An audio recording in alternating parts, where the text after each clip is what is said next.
Les Glorieuses. Les Glorieuses sont composées de 2 îles séparées par un récif corallien qui protège un vaste lagon sableux.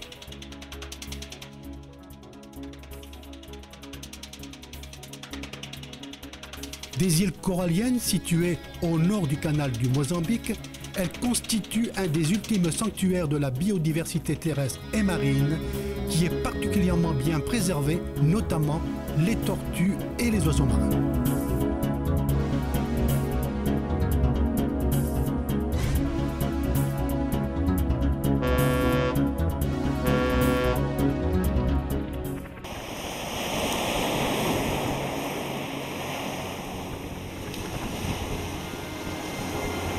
La diversité biologique des Glorieuses est une des plus élevées de la région, car ces récifs bénéficient d'un statut de réserve naturelle et les militaires français veillent.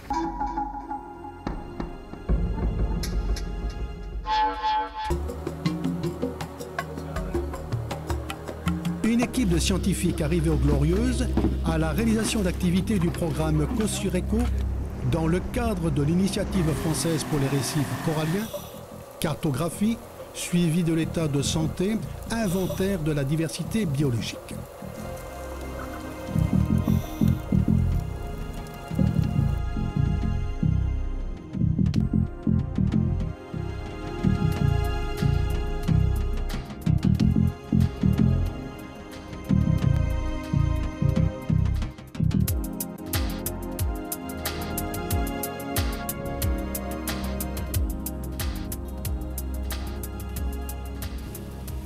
Jean-Pascal Caude et des scientifiques venus de La Réunion et de Mayotte se préparent à effectuer des points de vérité terrain dans le lagon. Mais la patate sur laquelle ils ont jeté l'ancre change de forme.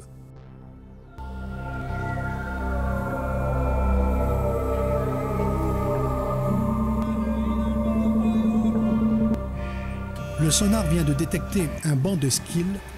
L'alerte est donnée.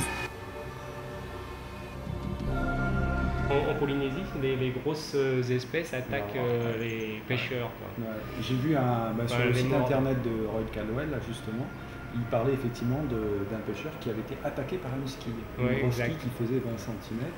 Et c'est vrai qu'effectivement, avec son organe de devant, elle doit pouvoir faire des sacrés. Il paraît que ça fait très très mal. C'est-à-dire que c'est effectivement le choc qui est donné, qui assomme la proie, est équivalent à recevoir une balle de 22.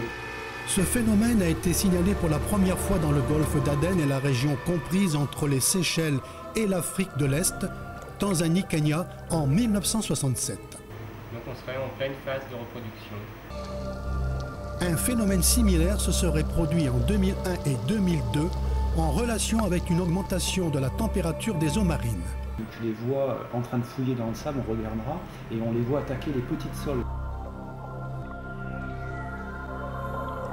Les pêcheurs disent que lorsqu'ils voient des skis en mer, ils les repèrent de très loin parce que la mer devient rouge. On a le grand courant à Madagascar, et puis on a le grand courant sud-équatorial, le courant qui fait une boucle, voilà. Et mine de rien, les Glorieuses et les Seychelles, c'est quand même dans la partie du courant, en amont du courant de Somalie.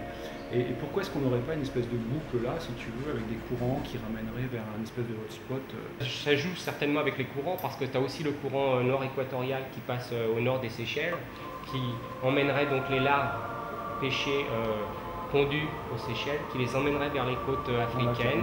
Et il y aurait un retour ensuite après, avec l'inversion des courants.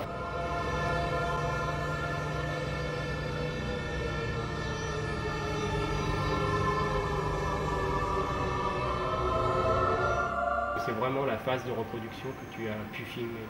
Il y a combien d'espèces de skis en tout? 400. Tous les plongeurs ont une mission à remplir.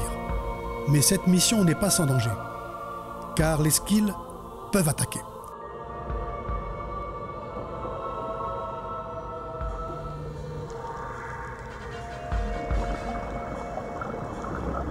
Et tu vas voir qu'elles font un petit terrier.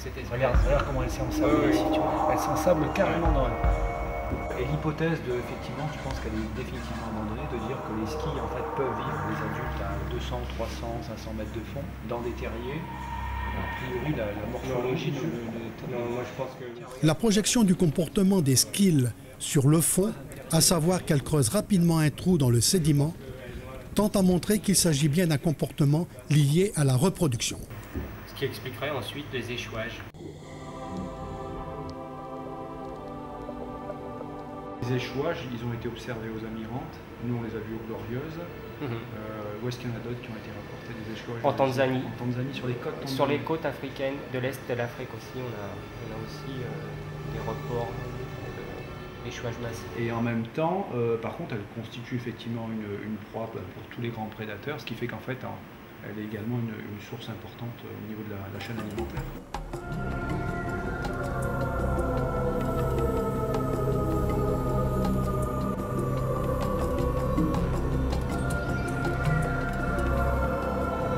Au début des années 90, lorsque tu n'avais pas de squilles, dans les estomacs de thon, on trouvait énormément d'anchois.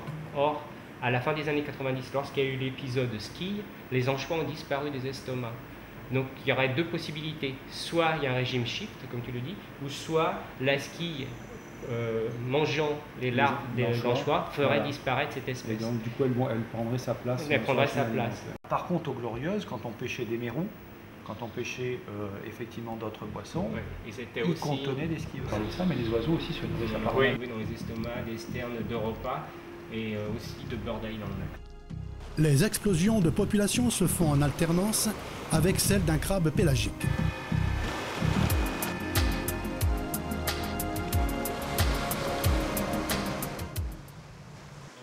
Jean-Pascal Caude de l'ARVAM et Michel Potier de l'IRD tentent d'apporter une explication à ce phénomène. Ici, et ça, ce seraient les adultes. Et ça, donc, tu les as trouvés en bord de plage? Alors celles-là, non, elles étaient sur le bord du Général.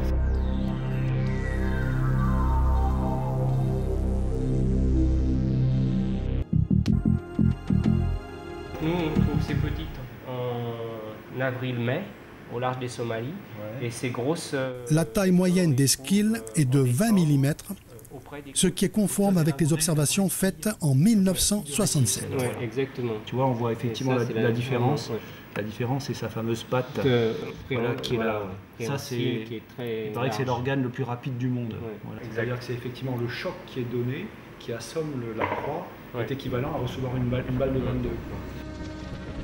Les skills prélevés sont étudiés sous microscope après avoir été mesurés. On avait contacté à l'époque Roy Caldwell aux États-Unis. Il avait précisé qu'effectivement, il n'avait jamais vu un phénomène comme ça. Et ce qu'il nous suggère, c'est effectivement de vérifier chez les femelles. Donc, outre la confirmation de l'espèce, il s'agit de voir si les appendices abdominaux contiennent des glandes sexuelles matures et éventuellement le rapport entre les mâles et les femelles. Il y a un bout de gonade ici, attaché, accroché encore à du tégument ici. Ça reste effectivement un peu une énigme à la fois sur la biologie, sur les cycles environnementaux et même apparemment même en biologie de la reproduction ou la physiologie, il n'y a pas grand monde qui... Non, très peu de personnes étudient ces animaux. À part les passionnés d'aquariophilie. Voilà, exactement. Il est l'heure de faire le bilan de cette mission.